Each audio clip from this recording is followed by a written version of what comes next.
Alors je m'appelle Pierre Lemaître, je suis romancier et je suis ici pour rencontrer des détenus de la maison d'arrêt de Nanterre. La condition carcérale est un souci que j'ai depuis longtemps.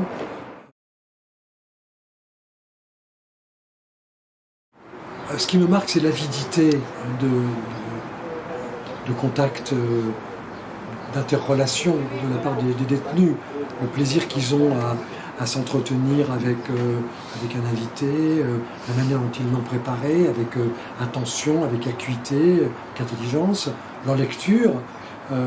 Et oui, ce qui me frappe le plus, c'est de pouvoir répondre pendant quelques minutes à un énorme besoin de contacts sociaux dont ils sont privés et qui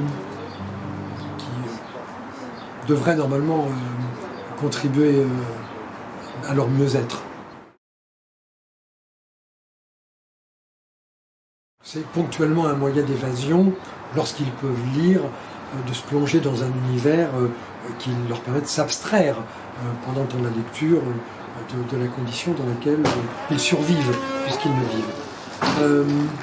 Mais par contre, je pense que la littérature, elle peut avoir une autre fonction, c'est celle d'entretenir la structure mentale, de continuer de réfléchir au monde, de continuer de faire partie du monde et de partager émotionnellement quelque chose avec le reste du monde.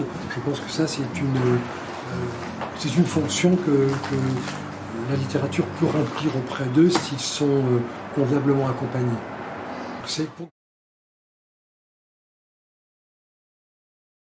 Un court livre d'un auteur italien, traduit en français, il s'appelle Alessandro Barbaglia, et il a écrit un livre qui s'appelle Le coup du fou, qui est une histoire sur le jeu d'échecs. Je ne suis pas du tout joueur d'échecs, j'ai jamais rien compris à ce jeu, mais le livre est passionnant parce qu'il raconte l'histoire d'un match mythique qui a eu lieu à Reykjavik en Islande entre deux champions qui représentaient chacun une partie du monde, un Américain et un Soviétique.